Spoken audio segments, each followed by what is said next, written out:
That's right. It's Billy the Kilt. Reap the whirlwind, Sheriff Brady. Reap it. Regulators! Let's mount up. Now what do you think you're doing? When I said mount your horse and ride it hard, that's not what I meant. Where the hell do we get these ranch hands from anyhow? Anyway, it's good to see you boys are back. Successful raid? Young Mr. Kentucky Fudge? Young Mr. Wingnut Bob there? Now, let's see what you got. Let's see what you brought back for me. Funny looking saddlebag, this. What do we got?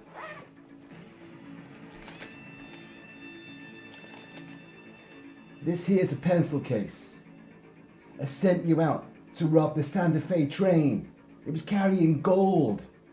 And you bring back a kid's pencil case. What do? Did you stop off and rob a schoolhouse instead? You dumb sons of bitches. I had more hopes for you, Kentucky. Hey, folks.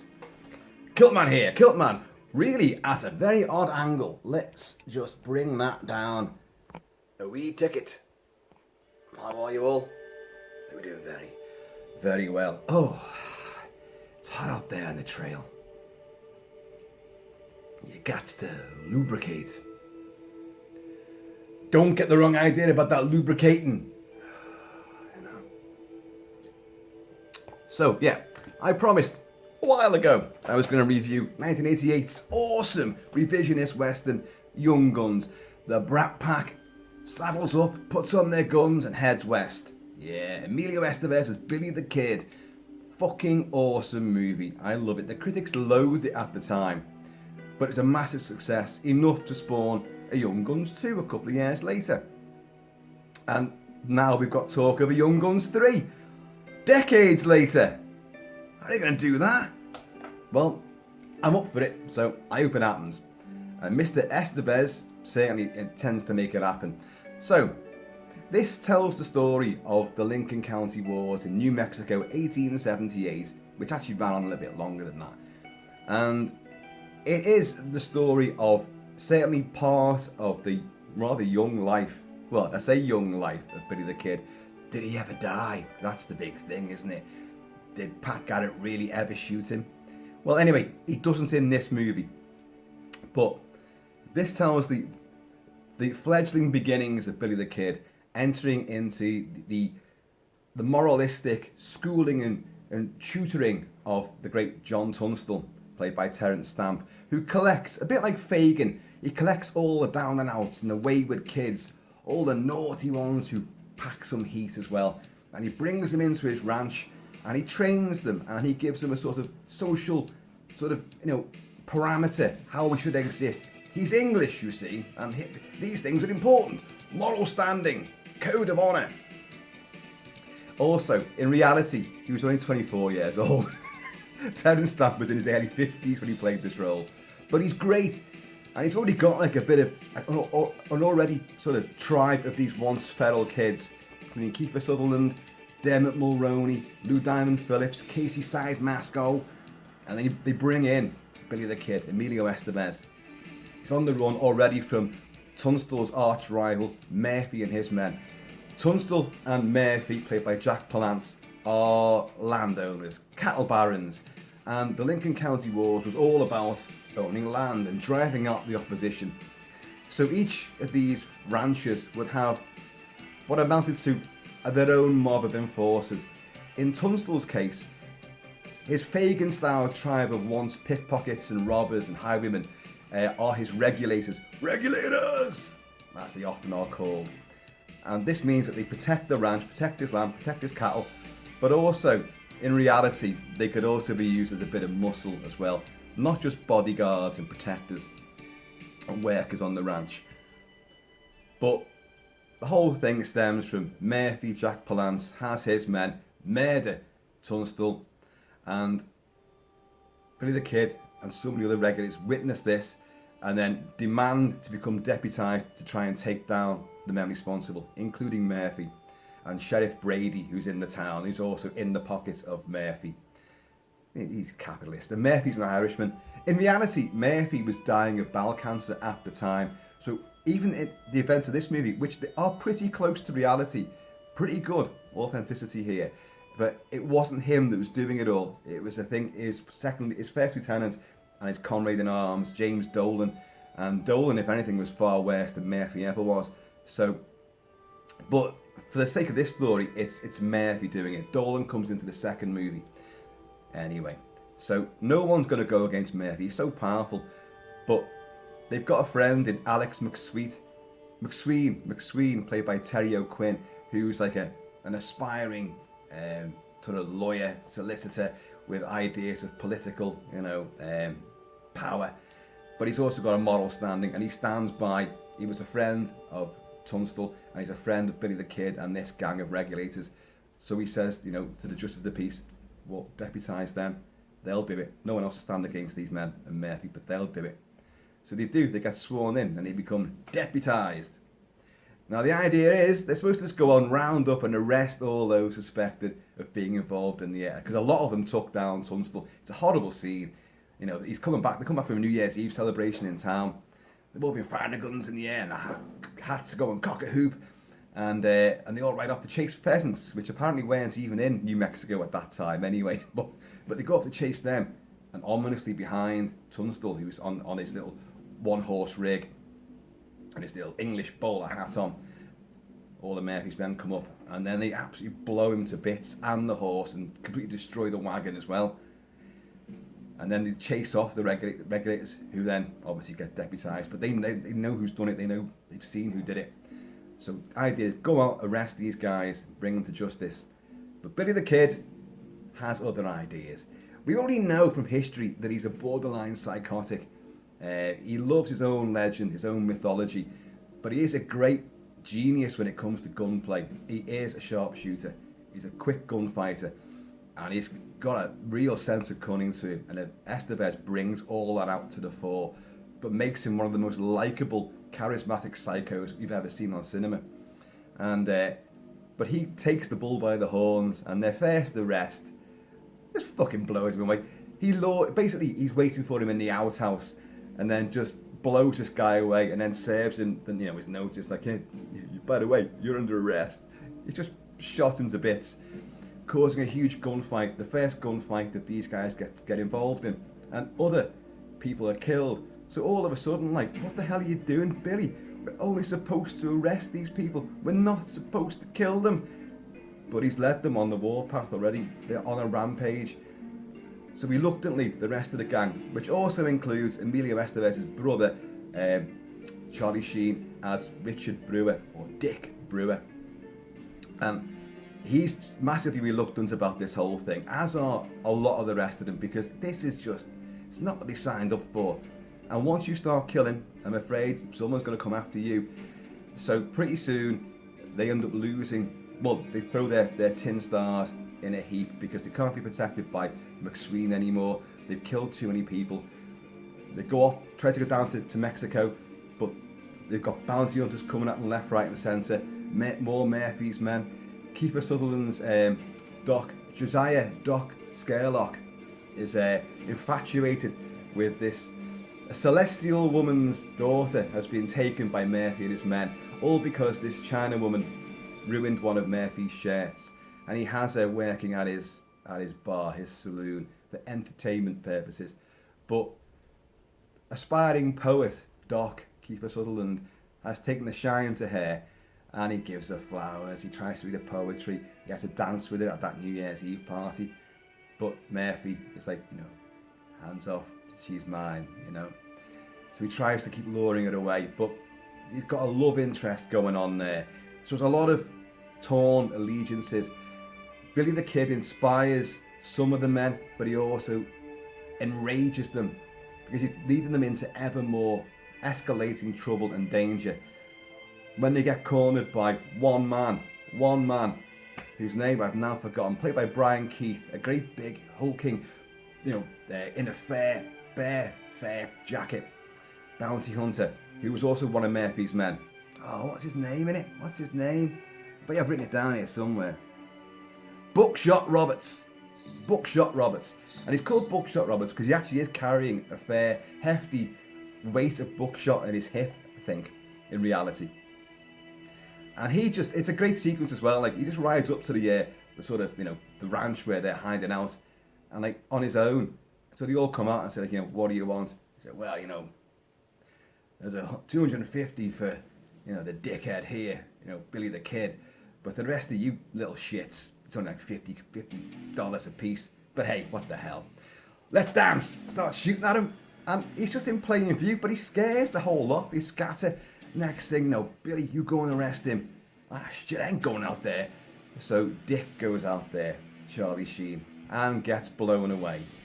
So then they pour lead into the outhouse. Another outhouse. There's a lot of shit houses in this movie. And not just the cast members.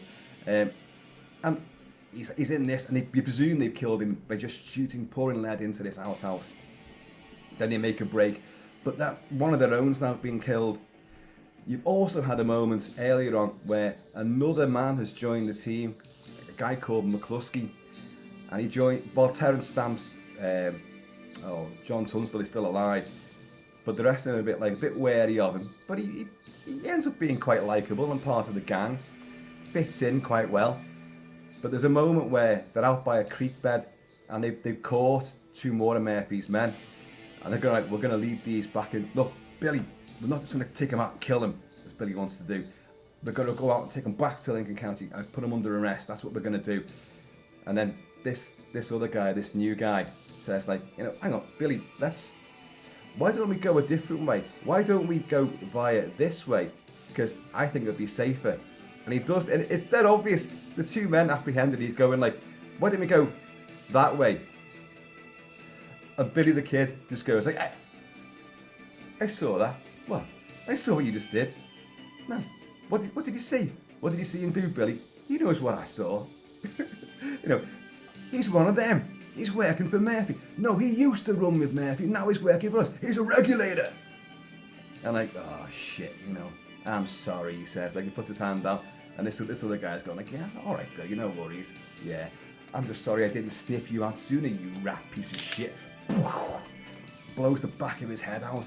Oh, and then he's just standing there rocking with a big hole in the back of his head. Another bullet into him, tumbles into the water. They have to kill the other two guys who then try to make a getaway. And so now things like, Billy, what are you doing? Now we're gonna hang for sure.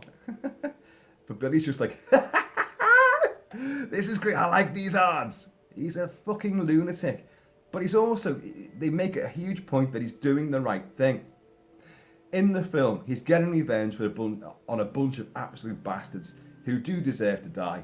So, there you go. And with Billy on this. In reality, there's a lot of sixes of one, half a dozen of the other. There's no good guys in this. No good guys at all. They were all bastards to some degree. But mythology takes over. Folklore transforms these figures into mythical stature and constant reappraisal. So anyway, it does get to the point where they're told that they're met somewhere else, and Alex McSween, Terry O'Quinn, they know that, look, go to his house because they're going to kill him. They're coming for him now. He's running for office, but Murphy wants him dead, so you're going to have to go and save him. Right, okay, so the whole lot go out there, but of course it's a trap. It was just there to bring them all together so Murphy and his men can surround the place and annihilate the opposition once and for all. So you get the big final shootout, which was actually in reality it was a 5-day battle, not just in one house but in two houses. The army get brought in, and in the film they bring a Gatling gun, but in reality they brought a howitzer. Actually brought a bloody big gun, and the intent was to try to make sure it was, everything was on an even keel. But since a lot of Murphy's men had worked at Fort Sumner alongside the soldiers, you can tell where their allegiances were going to be. So, but the grand shootout at the end, several other members of Billy the Kid's crew are killed. Billy the Kid gets away, Doc gets away, Chavez, which is Lou Diamond Phillips, he gets away. And they get a final epitaph, which only brushes over what happened next. Because let's face it, Christopher Cain, who directed it, and John Fusco, who wrote this, had no idea the film was going to be a massive, success. So much so that they had to go and do some more. But the epitaph at the end of this movie is basically, the legend that Billy the Kid was eventually shot in the back by Pat Garrett, who in this movie is played by Patrick Wayne, John Wayne's son. And John Wayne played the character called Chisholm in the film Chisholm. And Chisholm was a real life character who was involved in the Lincoln County Wars. So it's all connected. And, but like, when Mary's buried in Fort Sumner, someone broke in and wrote the word pals on his grave. And that's how it ends in this movie. But now, that's the story. That's it. Oh, by the way, spoilers were there. But let's talk about the movie properly now. This is a grand old-fashioned Western, but told with a modern slant. It's funny. There's loads of great one-liners. The characters are beautifully drawn, albeit there's not much complexity to most of them. By far my favourite is Dermot Mulroney as Dirty Steve, who's like this sort of thing, a country redneck hillbilly, forever chewing backy, and he looks ugly as fuck. He looks deformed because his mouth's all over there like that. Like the worst case of Stallone-itis you can imagine. But in reality, he's a good-looking guy, at least he was back then. And he's got that pure hillbilly speak. Whenever he sees Billy's antics, he's like, he ain't all there, is he? And I love him to bits. And he has an ongoing antagonistic relationship with Jose Chavez y Chavez, Lou Diamond Phillips, who was a Navajo Indian, but brought up Mexico way. And these guys all existed, by the way. They're all real characters. And they're forever at each other's throats. He's forever skitting, like Chavez y Chavez, who's going, Navajo, Navajo, Mexican greaser. He just takes the piss out of him all the time. And it's funny though, because you get a moment afterwards where they've gone through hell and back, and things have changed for one of the characters. He's now got married to a Mexican bride in a little Mexican, shanty village, which he shouldn't have done. But I'm not sure if that's true or not. It might be true. I don't know. But and he's Dirty Steve saying to Chavez, you're all right. It's been fun riding with you. And Chavez just says to him, many nights, my friend, I put my blade to your throat. I could have killed you, but I didn't. You're okay, Steve. And Steve's like that. But even at the end, during the finale, where they're under siege in this house, Chavez makes a getaway. You see, almost spiritually, he gets away from this place. And it is kind of on shaky ground. How the hell did he do that? Did he teleport himself out of the burning house to arrive with horses just at the last minute to save some people and leap over the barricades with all these horses? But Dirty Steve realises that he's gone. And after being friends again, he's like, oh, that fucking Navajo, never trust him, he's kicking all furniture around, he's going crazy. But then when he sees Chavez has come back with the horses, he's like, Chavez! It's a wonderfully endearing film because of these little character moments. It's violent, not overly so, but it is a violent film. There is blood. It's a far more violent film than the sequel was. The sequel got watered down quite a bit, although there's still plenty of gunplay. But so Dirty Steve, fantastic. You've got Casey Size-Masco as Charlie Baudrain, and he's a pugilist. So we see him at the New Year's party when Murphy's men. Murphy's gone he's seen John Tunstall walking towards him, and he's gone Jack Palance's gone. So they bump into him and he's like, John's in English refinement. Oh, I'm very sorry. Like that. No. You and me. And Charlie leaps straight in there, and he goes no, it's you and I. Is that right, John? Yes, you and I, that's right. And he's a pugilist. Up until that point, we know what it is, but the rest of the cast members don't know what that means. It means you can fucking box. So he puts this guy down, and Size-Masco's a little fella, and all he wants. It's weird, his character sort of evolution. He starts off, he's taking the piss out of Billy and being antagonistic to him. He puts this huge fella down, so we know he's got powers, he's good with a gun, but then when things escalate, And they know that real big bounty hunters, a fella called Bill Kinney is after them. Bill Kinney killed more men than smallpox. And when he's after them, and they know there's a hanging party waiting for them, if they get caught, they're going to be hanged. And he just goes, you know, he's nervous about this. And, you know, I believe you, you know, you mess your pants and there's girls watching and all that. And he has this, and then this transition from being a hard ass to like a very scaredy cat. And he makes one wish, just one thing before, you know, if we get caught, something we've got to do. And basically, it's to go to, well, a bordello and meet with a lady, one of those ones of ill repute, only he doesn't want to do any of the nasty stuff with her. He just wants her to hold him.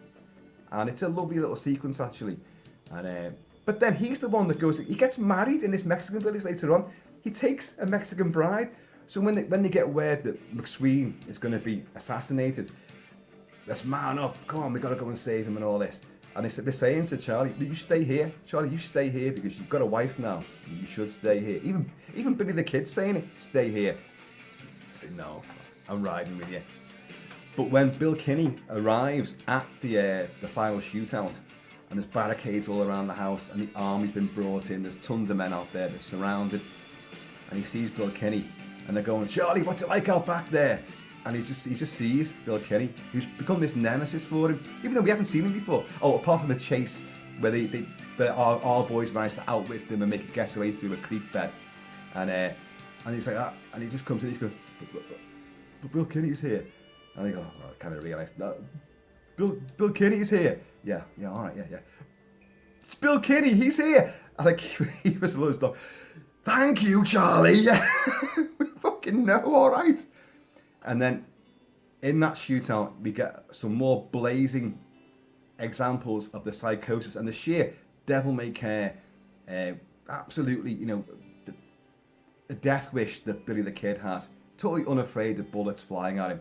He's going crazy, and Charlie's like sort of screaming, all the bullets are hitting us. And Billy the Kid's going, Charlie, come on, you got that Mexican wife now. If you want to see it again, you better stand up and fight. So Charlie does get up, like, and through a window, he's like, Winchester, picks up another gun. Kinney, you bastard! And it's a powerful moment, and he screams. You don't see him hit anyone because they do say to him, you can't shoot worth a piss anyway. But he sits down again, but he's got his courage back, and that's the thing. That's a lovely moment. Charlie Sheen only appeared in the movie to try and give his brother, then the film a bit more weight, a bit of star power after Platoon, to give Emilio Estevez a chance. Estevez had just been in Breakfast Club and St. Elmo's Fire. Ensemble pieces like this is, but very different, thematically colossally different. And this one, it was without a doubt, this was his moment. Stakeout, another stakeout, Men at Work, awesome stuff. But a loaded weapon, but Young Guns 2, and the character of Billy the Kid, he massively makes this. Charlie Sheen is a really dry, brittle piece of work in this, and he goes out fairly early as well. And there is a moment before Buckshot Roberts arrives at this little ranch. They're all eating, and Charlie Sheen is Dick Brewer is like really, you know, laying into Billy, and all of a sudden they pull the guns on each other, but Billy was quicker. He says, I could have killed you, Dick. I could have killed you. And like, so you know you've got this antagonism there, and there's a great sense of the reality of notoriety during the time. Many's the time historians have gone that Billy the Kid was a left-hander because of that famous picture of Billy the Kid, that hat on a cocky angle, like, and on a jaunty angle, I should say, and he's got his rifle there. But these are tintype pictures, and they are reversed, they're flipped. So in actual fact, he's not holding it with his left hand, he's holding it with his right hand, because the images are always flipped on these. So they draw attention to this in the movie. They take that picture, you see that picture being taken, and it's great, you know, great likeness and all that. And they do dress very authentically. The gear, even though it's you know, it could be hot during the day, it's cold during the night. So they've got big gloves on, they've got duster jackets on, waistcoats, shirts. They've got lots of gear on because they would have it. And You know, a variety of different hats, not just your 10-gallon, you know, cowboy hat, your Stetsons. There's all sorts of headgear going on. Not quite that standard, of course, but... And where was I going with that? Where was I going with that? God's sake. I distract myself, that's what I do. I don't know where it's going. But, oh yeah, I know where it's going now. Suddenly I've reeled myself back in. They're reading newspaper accounts of these deeds that Billy the Kid's been doing, these exploits, and the gang. And Billy the Kid's being the one who's, you know, he's the main guy, but there's a likeness, but it's not Billy the Kid, it's not Emilio Estevez, it's Charlie Sheen. And they're going, well, they've got a picture of Billy, but it's not Billy. It's you, Dick. I think it's like, Jesus Christ. And Doc's always reading out these things, and he's like, you know, God, this nation needs a hero. Because they're obviously, even though he's an outlaw, they're hero worshipping Billy the Kid. He's got away with the ladies. He's got a nice patter to him. He's fond of whistling, you know, sad ballads. He's a left-hander. He's funny and all this sort of stuff. They're actually hero worshipping the bad guy, which is what the West did. And it's good that the film's addressing that, because they put a different... It's not his picture. They say he's left-handed. They get everything wrong, and that's what happened as well. So you've got to imagine back in those days, you get some artist's impression of an outlaw, and then a lynch mob goes and picks the wrong guy because, oh, hang on, well, it looks like him, so you're out, right? Stretch his neck. Could be completely innocent, you know what I mean? So if you trust someone's hand-drawn picture, you've got to be kidding me. But it is tremendously good fun. And in that moment, I could have killed you, Dick. I could have killed you. To break the ice, Kiefer Sutherland's going, Richard, would you be so kind as to pass the gravy? And this interplay is wonderful. This is what makes the film.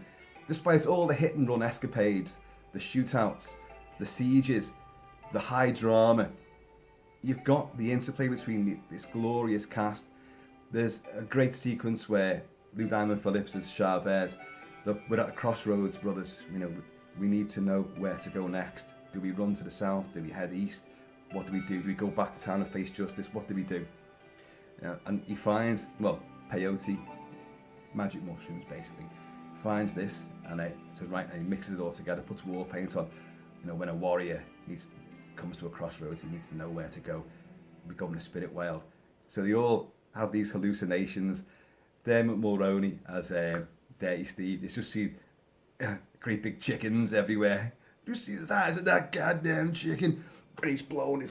He's got a 10 gauge shotgun, not a 12 gauge, a 10 gauge shotgun, which is, it's actually more powerful, believe it or not. So he's a sawn off shotgun as well, and that's his weapon of choice. He ain't all there, is he? And you've got Billy the Kid flipping his gun, and his gun just goes off in the distance. He's like, and then just falls over. There's some great stuff there. And then they ride through an Indian reservation, and like, I forget who, someone says like, how come they ain't killing us? And like, Dirty Steve goes, because they can't see us, asshole. We're in the spirit world. I just love his voice. I just love him.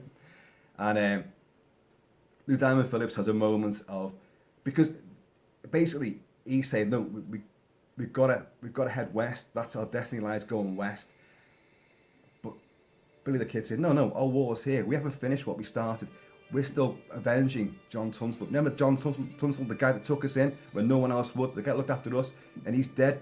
Now we've got to go and get our own back for him, get him retribution, get him justice. But Chavez says, you know, and he goes, you've got no, what is it now? You've got no honour, you know, Chavez. And Chavez just hits him back, you know, my people were at Sand Creek when they were massacred.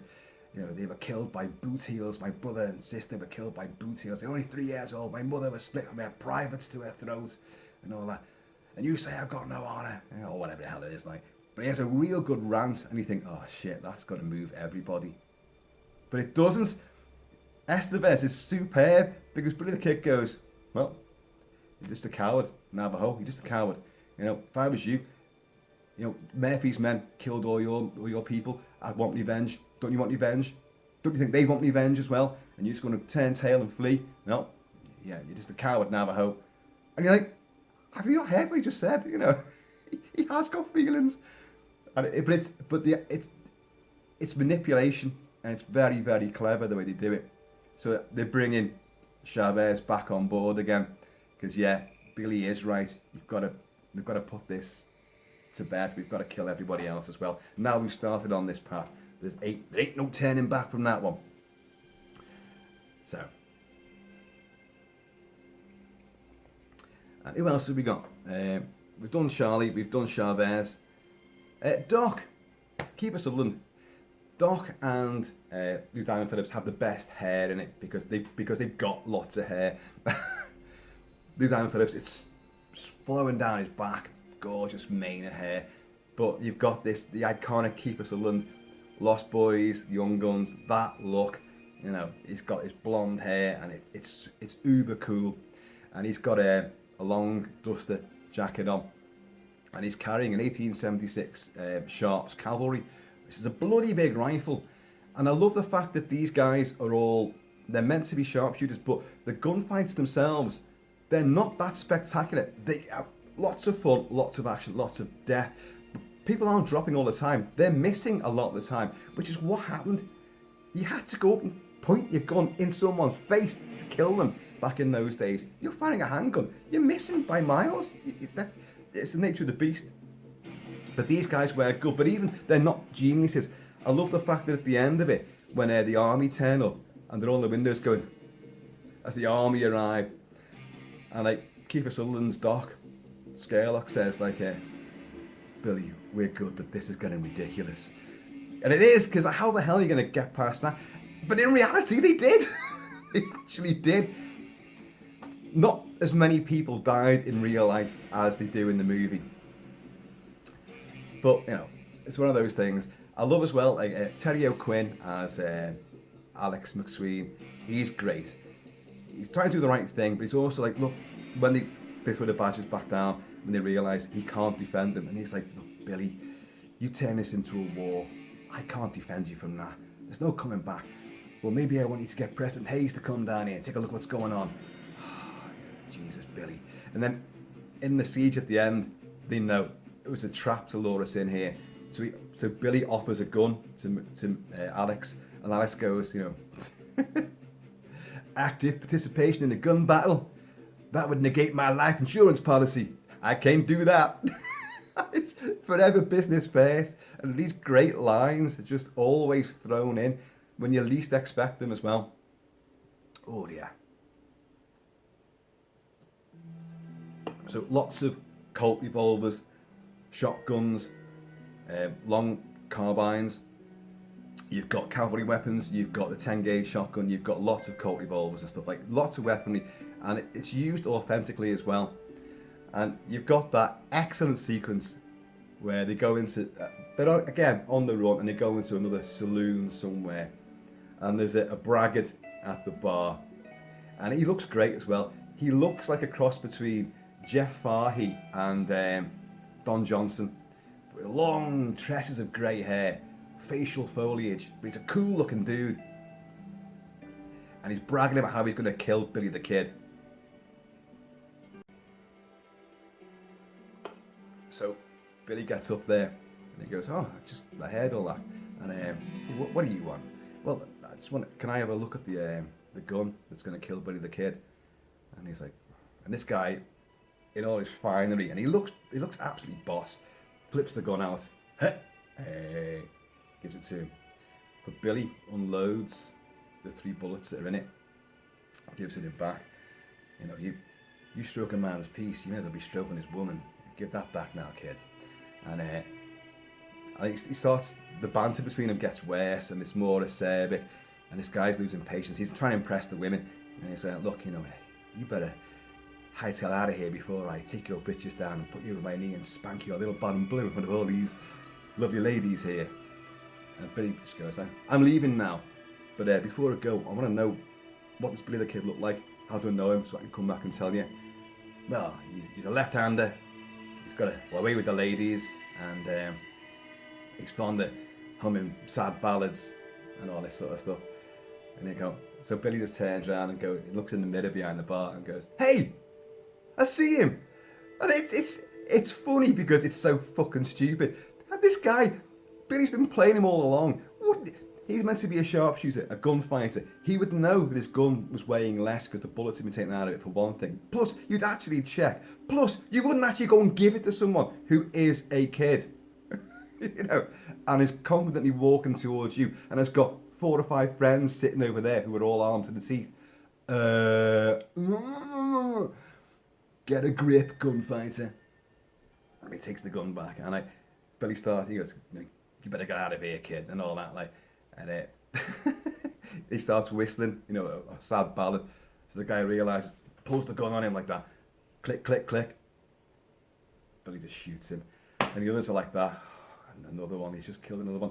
That's a cold-blooded killing he's done there, by the way, folks, because although the guy's pulled the gun on him, he's massively manoeuvred him into that scenario. He's gone up there and manoeuvred a guy that all he was doing was bragging. All he was doing, you know, this is the gun that killed old whatever, Hacksaw Ridge McGraw, I don't know.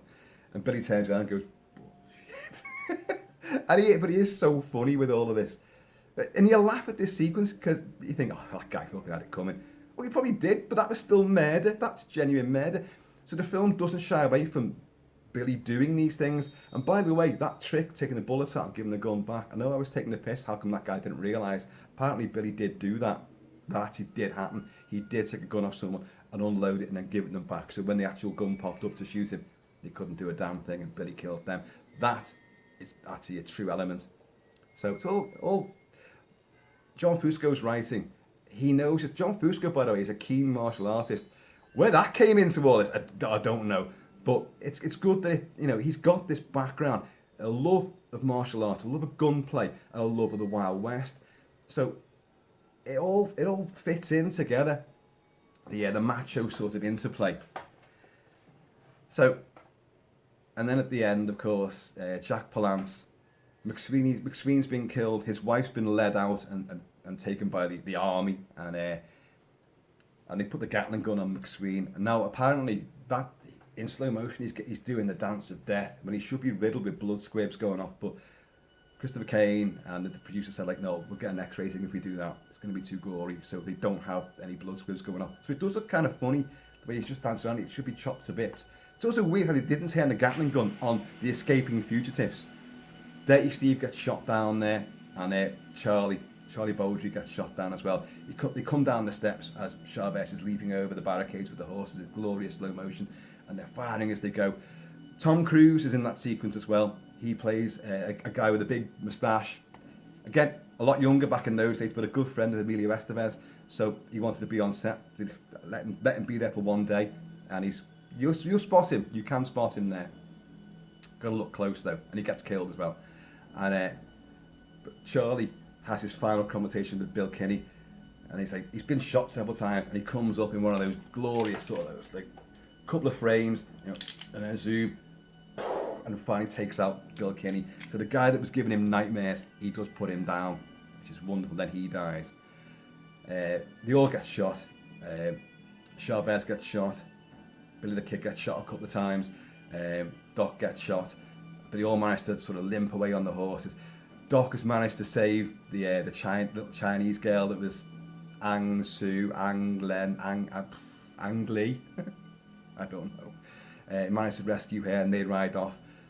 And like Jack Palance is going mad, get after them now, come on! He's dancing around, and then Billy just trots, bloodied, shot in two sides, like turns around the corner of the town, and just goes, reap the whirlwind, and shoots Jack Palance between the eyes. He does a slow dance of death, and then falls over. Now it's over, says Billy the Kid. But of course, it's so far from over. There's a lot more story to come, which is why he got Young Guns too. This is a film that I absolutely, genuinely adore. I loved it when it first came out, and I've loved it ever since. The soundtrack, which I'm playing right now, by Anthony Marianelli and Brian Banks. It's got some great tracks in it. Alan Silvestri's score for Young Guns 2 is infinitely better, I will say, but this score is wonderful.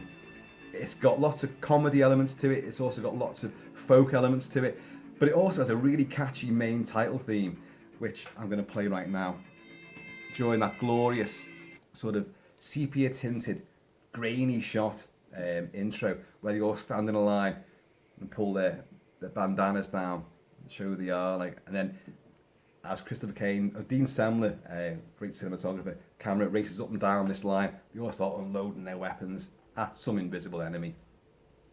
You'll hear it as it kicks in. So you've got lots of guitars, there's lots of fiddles on a lot of the tracks as well. Fiddles, accordions, harmonicas, jaw irons, all that sort of stuff. But you've also got like drum machines as well. This was the 80s, don't forget. This was the 80s. But listen to this.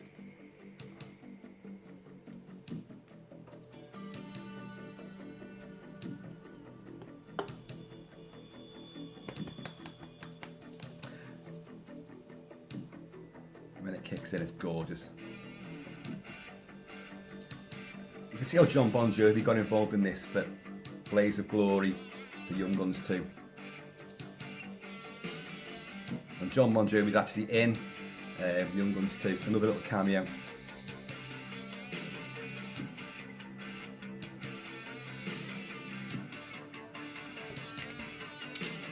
I mean, look at my pals here.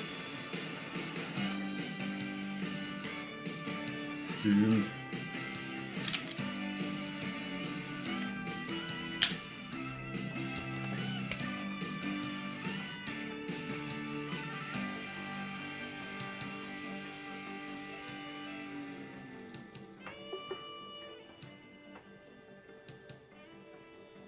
Yeah, the peyote bit is glorious. All the various set pieces are glorious. What's his name? Terence Stamp adds such a huge element to the start of the film. That's why you feel that they're doing the right thing. When Chavez wants to look, you know, we're doing the wrong thing. We need to go west. You know, like, no, you're breaking up the gang. You shouldn't do that, says Billy. You know, I lost my tribe and the last of my people. And Billy brilliantly rounds him and says, like, look, you've got 3 or 4 good pals. You've got yourself a tribe. And that's what cuts through to Chavez. And you're like, shit, you got a point there. And even when, look, all's going to rat shit again. Look, all we can do is head. We're going to go south. We're going to go to Mexico. That's all we can do. And like, you let yourselves down, says Billy, because you've got to test yourselves every day. And you're all failing the test. What test is that like? And then Billy sort of goes, because he's such a trickster. You know, so you don't want to go back to Lincoln and carry on the fight. You want to go south to Mexico through all this sage and thorn brush that we all love so much, because they're all ripped to bits, having fled from Bill Kinney through one of these sage bush things, and they've got thorns everywhere and their assholes and everywhere. So you want to go back to all those thorns we all love, and you can't see scalpers and marauding renegade Indians there. Bounty hunters who'll be watching every single point, possibly the army. Hell, that's a test of all tests. Count me in. And he's just outmaneuvered them again. And you've got Doc just goes, he's sitting in a hot spring, and he's going like, I'm really not liking him.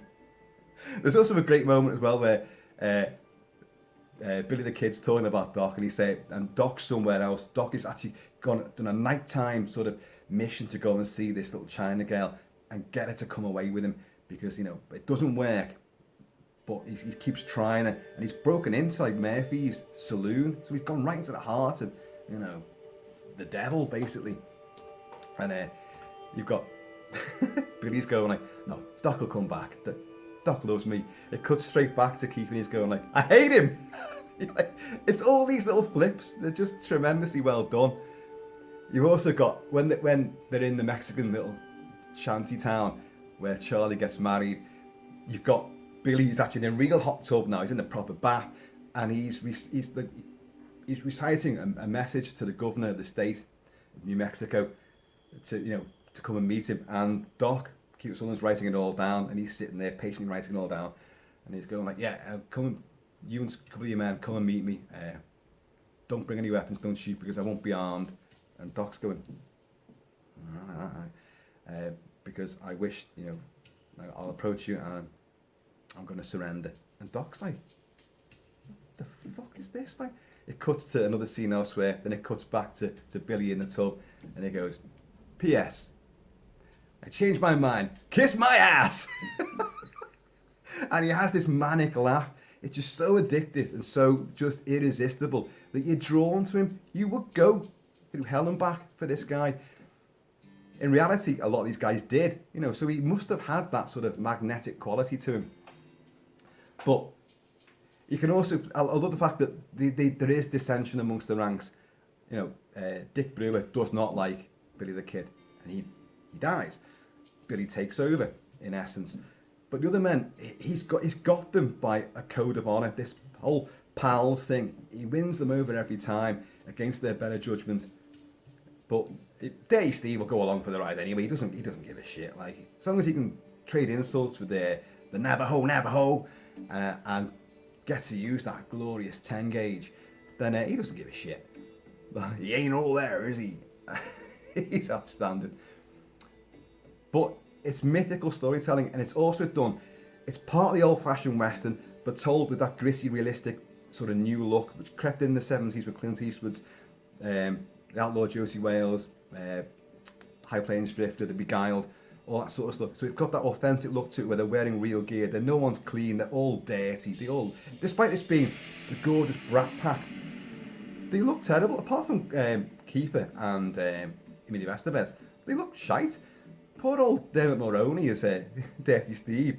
He looks like a zombie sometimes, like. But I just adore him. He's so great in it. The cavalry, by the way.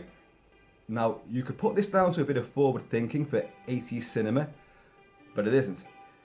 When the cavalry turn up, there are black soldiers amongst the cavalry unit. And I've heard people going on about like this. I go, oh God, it was woke even in those days. Well, look, Young Guns knew what it was doing. Young Guns was actually just, John Fusco, who wrote it, knew that the cavalry in that area, all that territory, was the 10th Cavalry. The 10th Cavalry was a black regiment. They were black soldiers. And they had their task was Indian fighting, and they had many battle honours, and won a lot of battle honours and wars and medals. Brilliant regiment.